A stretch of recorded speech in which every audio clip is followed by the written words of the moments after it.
मेरे एक सब्सक्राइबर ने आज मॉर्निंग में ही एक लिंक भेजा मेरे को। ये लिंक एक रेडिट का लिंक था जिसमें आईबीएस की हिपोक्रेसी को बहुत अच्छी तरह से एक्सपोज किया गया है। मैं कहूँगा एक्सपोज नहीं किया गया, ब्लास्ट किया गया है। और जितनी खूबसूरती से और जितना दिमाग लगाकर इसको कंपाइल किया गया अभी मान गए। चलिए आपके साथ शेयर करते हैं सारी बात। आज की चर्चा में आपका स्वागत है। जो लोग चैनल पहली बार आए हैं तो प्लीज सब्सक्राइब कर लें और बेल आइकन भी दबा दें जिससे कि आने वाली वीडियो की इन्फॉर्मेशन आपको टाइम से मिल जाए। आप हमारी इंस्टा आईडी पे भी हिट कर सकते हैं। इंस्टा आईडी नीचे दी हुई है।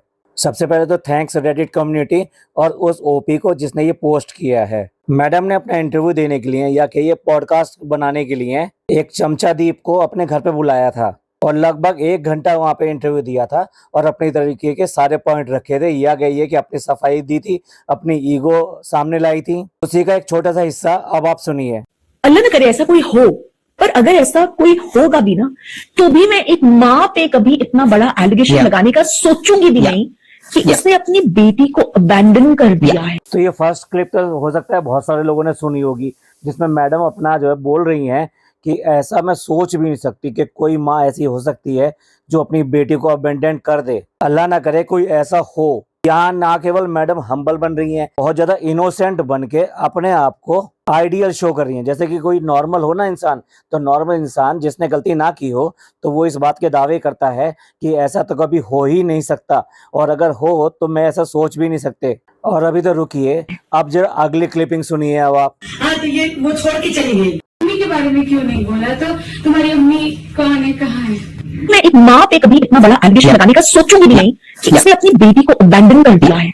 इसने भी ऐसा किया तो ऐसा नहीं करना चाहिए। लंचिंग की मौत में तो सभी को पता है, कोई चोरी वाली बात नहीं है। हम उसकी मम्मियों को कह भी नहीं सकते, बुरा भी नहीं कह सकते। मतलब अब जो भी उनका रीजन था, हमने उनको आज तक जब सामने से देखा ही नहीं, नेम तक तो पता ही नहीं है। हाँ लेकिन मम्मी अलग अलग, पापा एक ही है। ये सेकंड क्लिपिंग जो है ये डब्बा के व्लॉग की है जिसमें कि उसने पॉडकास्ट किया था और किसके साथ किया था, मेहर के साथ किया था। और उसकी मम्मी के बारे में बात कर रहे थे, मीनिंग जो उसकी रियल मदर है उसके बारे में बात कर रहे थे। और ये आवाज जो थी ये बाजा खाला की थी। यहाँ पे बाजा खाला और इनकी डॉटर खाला, अम्मी, ये सारी की सारी इतनी बड़ी अम्मा बन के, यानी कि इनकी सबकी मम्मी बन के बैठी हुई थी कि इस बच्चे की मम्मी हम हैं। सेम बात दोहरा रही हैं, यानी इससे पूछ रही हैं कि तुमने अपनी मम्मी के बारे में नहीं बताया। अब बाजा खाला बोल रही हैं कि वो इसको छोड़कर चली गई। हाँ, एक नाबालिग और टीनेजर लड़की से ये 3 मैच्योर औरतें के माँ के बारे में सवाल कर रही हैं, और वो भी एक ऐसे रिश्ते के बारे में सवाल कर रही हैं जो ऑलरेडी बहुत सारे लोगों को नहीं पता है कि उसके माँ के साथ में क्या हुआ है क्या नहीं हुआ है। फिर भी उस बच्ची से उसकी माँ का ऐसा सच उगलवाने की कोशिश कर रही हैं कि उसने उसको छोड़ दिया और उसको छोड़कर चली गई। लिटरली वो ये कहना चाहती हैं कि उसको छोड़कर भाग गई। ये जो भाग गई वर्ड जो यूज किया जाता है ये बड़ा गंदे तरीके से यूज किया जाता है, ये बताने के लिए कि उनका कोई और आशिक है और उसके साथ में वो आपके बाप को छोड़ के और तुमको भी छोड़ के, जो तुम बहुत छोटी बच्ची थी, दूध पीने वाली बच्ची थी, उसके बाद में भी तुमको छोड़कर चली गई। और इसमें खास बात ये है कि ये तीनों की तीनों औरतें जो बिल्कुल मैच्योर हैं, इन्हें ये सारी चीज पता है। उसके बाद में भी ये गंदा सच सबके सामने लाने के लिए ये पॉडकास्ट बना रही हैं और बता रही हैं कि कोशिश कर रही हैं कि एक माँ ने अपनी बच्ची को छोड़ा है और किसके लिए छोड़ा है। और ये सारी चीजें रिलेट नहीं हो रही क्या वो जो पहले वाली जो वॉइस थी, यानी कि जो मैडम की वॉइस थी, और वो ये कहने की कोशिश कर रही है कि कैसे करके कोई एक माँ दुनिया में कभी अपनी बच्ची को अबेंडन कर सकती है, और ऐसा तो वो सोच भी नहीं सकती। और ये तीनों की तीनों बेशरम औरतें इसी बात की सच्चाई को सामने ला रही हैं कि किस तरीके से एक माँ ने किसी दूसरे के लिए अपनी बच्ची को छोड़ दिया। क्या मैडम की तरफ इशारा नहीं है ये? क्या मैडम की तरफ ये तीर नहीं चलाया गया? एक ही फैमिली है, एक ही फैमिली के लोग हैं। और मैडम की भी ये जो सच्चाई जो सामने आई है, ये सबसे पहले कहाँ से सामने आई? ये इनके अपने घर के लोगों ने बाहर करी। सबसे पहले नानी ने बाहर करी, उसके बाद में क्रेजी कजन ने बाहर करी, यानी जनाब का जो भाई है, जो क्रेजी कजन है, उसने बाहर करी। और उसके बाद में एनएफ ने भी इस बात को कंफर्म किया। और उसके बाद में तो सोशल मीडिया में जो बवाल मचा था वो आप सबको पता ही होगा। बहुत सारी चैट, उसके अलावा फोटोग्राफ्स, उसके अलावा स्क्रीनशॉट, सोशल मीडिया के स्क्रीनशॉट, इंस्टा के स्क्रीनशॉट। देखिए ये एक ही फैमिली है, एक फैमिली मेंबर कह रहा है कि ऐसा तो वो सोच भी नहीं सकती और खुदा ना करे ऐसा कभी हो। और और साथ साथ ये भी कि अगर ऐसा कुछ होगा भी तो कभी भी मैं किसी दूसरी माँ के ऊपर ऐसा इल्जाम नहीं लगा सकती। और यहाँ सरासर उस छोटी बच्ची को लेके यही सारे इल्जाम को रिपीट किया जा रहा है। और ये रिपीट कौन कर रहा है? ये हमारी बहुत बड़ी इन्फ्लुएंसर जो बहुत ही भोली भाली है। वो तो बच्ची है, उसे तो कुछ पता ही नहीं है। वो तो भोली भाली मतलब 36 साल की बच्ची है, वो कुछ भी कर देती है। और उसके व्यूवर्स और उसके सब्सक्राइबर इतने ज्यादा हैं, भोले भाले हैं कि उनको भी कुछ नहीं पता है कि वो क्या कहना चाह रही है, किसकी ओर उंगली उठा रही है और किसके को निशाने पे ले रही है और किसका बिल्कुल बंटाधार कर रही है। आई मीन एक छोटी सी बच्ची का तुम जो जिंदगी बर्बाद कर रहे हो और उसकी आपने पर्सनल लाइफ को लोगों के सामने सोशल कर दिया। और ये सब किस लिए? जस्ट चंद व्यूज के लिए। मतलब कितना उसको मतलब ये ऐसे बन रही थी कि जैसे उसकी कितनी खैर ख्वाह हो और कितनी उस बच्ची की इन्हें चिंता हो कि देखो देखो कैसे हो गया, इस बच्ची के साथ क्या क्या हो गया, इसकी माँ छोड़ के चली गई, ऐसे वक्त छोड़ के चली गई और इसकी माँ कैसी है, इतनी छोटी बच्ची को छोड़कर चली गई। और हम लोग हैं, मतलब हमको इतना दर्द हो रहा है, कितना दर्द झलक रहा था भैया, कितना क्या कहना चाह रही थी। आंसू बह रहे थे, खून के आंसू बह रहे थे उनको इस बच्ची का ये दर्द देखकर। शर्म नहीं आई इस बात को कि इस बच्ची की इस तरह की बातें वो सामने लेकर आ रही हैं। उस बच्ची को खुद नहीं पता वो क्या कह रही है और उससे ये सब बातें कहलवा रही हैं। बेशर्मी की भी हद होती है। किसी के दर्द में तुम्हें मजा आ रहा है और तुम्हारे को व्यूज मिल रहे हैं और तुमको अपना बड़कपन दिखाने का मौका मिल रहा है कि देखो हम कितने हैं, हम एक नहीं हम इसकी 3-3 माएँ हैं। आज कहाँ है वो? आज वो 3-3 माएँ कहाँ हैं जो वो जिंदगी झेल रही है अपनी आज जो वो जिंदगी झेल रही है इन सब की वजह से। यानी कि उसकी जो सौतेली माँ है वो आज उसको बिल्कुल भी उस तरीके से नहीं करती जैसे कि पहले कर रही थी। अगर लड़की इतनी बड़ी हुई है तो उसने अनचाहे तरीके से सही या गुस्से में बनकर या जैसे भी है उसका लालन पालन तो किया है। आज की डेट में ये हाल कर दिया है कि उससे उसके बिल्कुल भी संबंध नहीं है। इवन देन दोनों माँ बाप के भी आपस में अच्छा खासा झगड़ा हुआ है इसी बात को लेकर। इन लोगों को किसी की कोई परवाह नहीं है। किसी की जिंदगी में भूचाल आए, चाहे उनकी जिंदगी नर्क बन जाए, चाहे उनको कितना ही बुरा सामना करना पड़े, अपने स्कूल कॉलेज में जो बच्चे पढ़ने वाले हैं उनका सामना करना पड़े, गांव के लोगों का सामना करना पड़े। आज की डेट में सोशल मीडिया सब लोग देखते हैं और ये व्लॉगिंग जो वहां से होती है ये सारे के सारे मोदा के लोग भी देखते हैं। तो क्या उनको ये सब असर नहीं जाएगा? क्या इस सब का सामना उस बच्ची को नहीं करना पड़ेगा? चलिए थोड़ा आगे की बात करते हैं कि और क्या कंपाइल किया गया है उसको भी दिखाते हैं। अब देखिए थर्ड पार्ट देखिए इसका। अगेन मैडम का पार्ट रिपीट हुआ है कि मैडम कह रही है कि मैं ऐसा करने के बारे में सोचूंगी भी नहीं किसी बच्ची के बारे में ऐसा कहने से पहले। देखिए इसमें सबसे पहले जो है डब्बा बोलती है ऐसा नहीं करना चाहिए, जिसने भी किया है ऐसा नहीं करना चाहिए और ऐसा नहीं है। मौधा में तो ये सबको पता है। चलिए ये मौधा में सबको पता है, क्या पूरे हिंदुस्तान को पता है? क्या पूरी दुनिया को पता है? तुम क्यों करके इसके व्लॉग को अपने सामने लेकर आ रही हो? इसकी सच्चाई को दुनिया.com को उजागर कर रही हो? इसका अधिकार तुम्हें किसने दिया? एक कह रही है कि मैं सोचूंगी भी नहीं मैं कभी भी इस बारे में बात करने के बारे में, दूसरी कह रही है कि ये तो सबको पता है और ऐसा जो किया है वो गलत है, ऐसा नहीं करना चाहिए। फैमिली का एक एक मेंबर इतना हिपोक्रेट है, इतना बेशर्म है कि इनको कोई फर्क नहीं पड़ता कि किसके दिमाग पे क्या असर जाएगा इसका और उसको आने वाली जिंदगी में क्या फेस करना पड़ेगा। अभी तक सिर्फ मौधा में पता था, अब दुनिया.com को पता है। बोल रही है इसमें कोई चोरी वाली बात भी नहीं है, हम उसकी मम्मी को कुछ कह भी नहीं सकते। क्यों बात सामने लेकर आ रहे हो? क्यों कर रहे हो ये?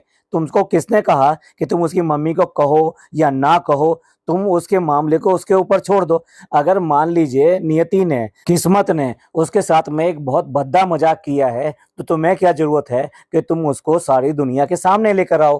पूरे मौधा में तो ये बात भी पता है कि तुमने किस तरीके से एक पुड़िया बना के जहर का नाटक किया अपने इन लॉज के सामने। तो क्या ये वाली बात तुम आके कहोगे, आके ब्लॉग में बोलोगे बेधड़क तरीके से? नहीं नहीं ऐसा नहीं करना चाहिए, देखो कोई इसमें ऐसी बात नहीं है, मौधा में तो ये सबको पता है पर ऐसा नहीं करना चाहिए। इतनी हिम्मत है कहने की? दूसरे का गंदा सच किस नाते आप उजागर कर सकते हो?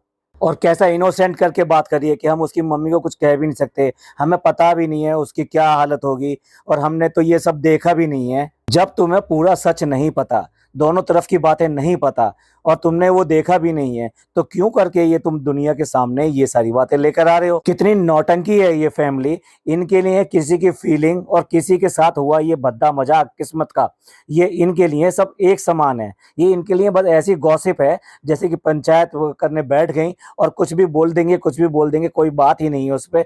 और इसका किस पे क्या असर जाएगा क्या नहीं जाएगा इनको कुछ पता ही नहीं है। और लास्ट का तो देखिए, लास्ट का हिस्सा देखिए, सुनिए आप ये इन्होंने क्या बोला है। लास्ट में क्लियरिटी दे रही है कि उसकी मम्मी एक तो छोड़ गई हैं और दूसरी मम्मी वो है कि जो अब इस समय सौतेली मम्मी है जो उसको पालन कर रही है। तो बोल रही है, ये बेशरम बाजा खाला बोल रही है कि इन दोनों की मम्मियां अलग अलग हैं लेकिन पापा एक ही हैं। मतलब इतनी बेशर्मी, जो इसके पापा हैं वो तुम्हारे कुछ लगते हैं और आप किसी के बारे में ऐसी छोटी मोटी बात नहीं कर रहे हो। जब ये कहा जाता है कि बाप के लिए ऐसे बोल दिया जाता है ना कि हराम है, तो कितना बुरा समझा जाता है, इसको कितना बुरा माना जाता है। उसके बाद में भी ये कह रही है कि मम्मियां तो अलग हैं लेकिन बाप जो एक ही है। यानी ये कहना चाहिए कि क्या बाप भी दो होते, और ये भी नहीं पता होता कि ये किसकी औलाद है। मतलब बेशर्मी की इतनी हद है, सारी सीमाएं पार कर गई हैं बिल्कुल भी। और इन लोगों को हम जो है इन्फ्लुएंसर बोलते हैं, व्लॉगर बोलते हैं, और लाखों इनके व्यूज आते हैं, लाखों इनके सब्सक्राइबर और व्यूवर्स हैं। ये सारा ड्रामा कौन रच रहा है? ये डब्बा रच रही है। उसके बाद में खुद को अपने आप को इतना इनोसेंट बन रही है कि भाई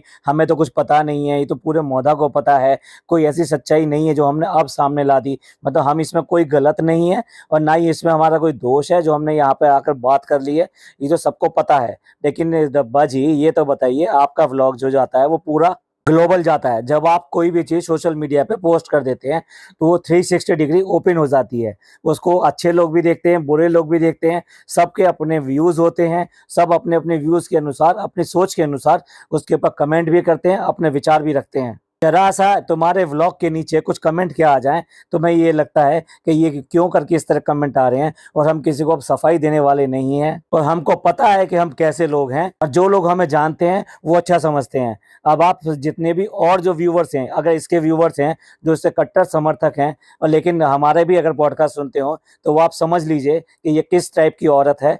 और जो अब पहला जो शुरुआत थी, यानी मैडम की बात करें तो मैडम किस तरीके से इस बात को पूरा डिनायल मोड में आकर ये सारी चीजें बोल रही है कि मैं तो ऐसा सोच भी नहीं सकती कि अगर ऐसा है तो किसी की मदर के ऊपर इस तरह का इल्जाम लगाया जाए या उसके बारे में इस तरह की बातें की जाए। मैडम का ये पॉडकास्ट बाद में आया है, लेकिन ये जो पॉडकास्ट था जो कि डब्बा ने वो अपना अपलोड किया था, वो लगभग साल भर पहले का है। जो ये कह रही है कि भाई मैं तो सोच भी नहीं सकती अबेंडन करने के बारे में, और मैं ऐसा बोल भी नहीं सकती, उसको भी अपने उसके बारे में कुछ पता नहीं है। पता है, सब कुछ है। ये सुना गया है कि 2 साल पहले भी उसको मिलने के लिए गई थी। तो ये इतनी बड़ी हिपोक्रेसी कर रही है।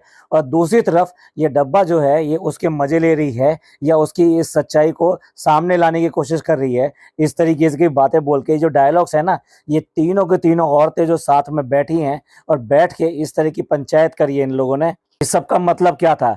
2 मतलब थे। एक तरफ अपने आप को बहुत ज्यादा भला दिखाना और ऐसा दिखाना कि भी हम लोग ही केयर करते हैं, बाकी जो फैमिली के मेंबर हैं वो इस छोटी बच्चे के बारे में सोचते भी नहीं है। और उन्होंने तो दूध दो ही बच्ची को इस तरह से छोड़ दिया था और हम लोगों ने इसको पेट से लगाया, छाती से लगाया और ये सब किया। आपने तो देखा ही होगा जो नानी है, जो इन सब की माँ है, वो इसको कितना झड़कती हैं, इसको किस तरीके से रखती है। वो रहती है इसके पास में और इसका सारा काम करती है ये छोटी बच्ची, लेकिन उसके बाद में भी कितना झड़कती हैं। और इन तीनों का व्यवहार आप सब लोगों ने देख लिया होगा और पिछले 1 साल में ये देख लिया होगा आपने इस बच्ची को कितना इन्होंने सहायता पहुंचाया या कितना उसके बारे में पूछा, उसकी ज़िंदगी में जानने की भी कोशिश करी कि ये सब करने के बाद में, ये ब्लास्ट करने के बाद में उसकी ज़िंदगी में क्या हंगामा हुआ, क्या उसको हम ठीक कर सकते हैं, क्या उसकी पढ़ाई और इस सब का प्रबंध कर सकते हैं, क्या उसको एक अच्छा रहन सहन दे सकते हैं। ये डब्बा की बहुत पुरानी आदत है, पहले यूज करती है और उसको यूज करने के बाद में निचोड़ कर एकदम साइड में उसको फेंक देती है। अगर किसी के लिए अच्छे व्यूज आने शुरू हो जाए, जैसा कि था, उस बच्ची के नाम से बहुत अच्छे व्यूज आते थे और उसका कंटेंट लोगों को पसंद आता था, उसके बाद में इसने ये पॉडकास्ट किया और उस पॉडकास्ट एज यूजुअल उसके बाद में इसको भूल गई। आप ये कह सकते हो कि कंटेंट को उसने स्क्रैप कर दिया, क्योंकि अब उसके लिए काम का नहीं रहा। इससे पहले भी आप अगर देखो, अभी रिसेंटली ये जो आई थी फुकसानाबाजी इसके लिए कितना बड़ा कंटेंट थी और लोग इसको पसंद करते थे, इसकी हरकतों को पसंद करते थे, उसके हंसी मजाक वाला जो मूड है, उसका जॉली मूड है, वो लोग पसंद करते थे।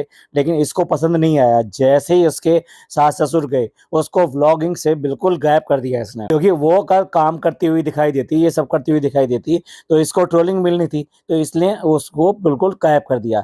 यही हाल इसने आज की डेट में अपने एडिटर या जो भी कहिए कृष्णा का कर रखा है। कृष्णा का भी वही हाल है आज की डेट में। मुझे नहीं लगता कि वो एक अच्छी जिंदगी जी रहा है या उसका ये ड्रीम जॉब था। दूसरे के घरों में बर्तन धो रहा है और ये सब काम कर रहा है। जहां उसने अपने 2-1 व्लॉग डाले, उसके बाद से उसको भी इसने बिल्कुल बाहर कर दिया। आज की डेट में पूरी तरह से यूज करती है उसको, बिल्कुल वो पिज्जा 2 बन गया है और हर काम वो करता है। किसका करता है? डब्बा का करता है और फनी का करता है, वो चाहे घर का कोई भी काम क्यों ना हो। पहले तो यही सही नहीं लगता है कि जिस घर में एक लड़की ऑलरेडी जवान हो, तो वहाँ किसी ऐसे बाहर के लड़के को लाकर आप रात दिन अपने घर में रख रहे हैं और सारे काम करवा रहे हैं, उसके साथ भेज रहे हैं, उसके उसके साथ काम करवा रहे हैं, तो यही कुछ सही नहीं लगता है। चलिए, कहने का मतलब ये था कि उसको भी इसने यूज कर रही है पूरी तरीके से, लेकिन सामने नहीं आने दे रही, जिससे कि लोगों की सिंपैथी मिले और उसका व्लॉगिंग कैरियर और ज्यादा चढ़ सके। उसको बिल्कुल लगता है मना कर दिया है। उसके बाद से उसका एक भी व्लॉग कहीं पर भी अपलोड नहीं हुआ है। ये सारा इंसिडेंट जो है वो दिखाता है, वो ये दिखाता है कि ये जो व्लॉगर्स हैं, तीनों व्लॉगर्स हैं, ये सिर्फ और सिर्फ पैसे के लिए काम करते हैं। एथिक्स क्या होती है और किसी की जो मजबूरियां होती हैं या किसी के साथ में अगर कोई हादसा हो जाए, इन्हें इससे कोई फर्क नहीं पड़ता। उसकी जिंदगी में उसका क्या असर पड़ेगा क्या नहीं पड़ेगा, इनको अपने व्यूज चाहिए, इनको अपना पैसा चाहिए। जब जिसको यूज करना होगा यूज करेंगे, उसके बाद में उठाकर उसको बाहर फेंक देंगे। एक व्लॉगर ये कहता है कि कभी भी मैं तो अपनी जिंदगी में ऐसा काम ना करूं, और दूसरा व्लॉगर बड़े मजे से दूसरे के दर्द को बाहर लेकर आता है और उसकी जो कमियां हैं वो उसको पूरी दुनिया को बताता है। इतने दोगले लोग हैं ये। और फिर ये सब कौन कर रहा है? जो बहुत समझदार लोग हैं, ये कोई बच्चे नहीं हैं।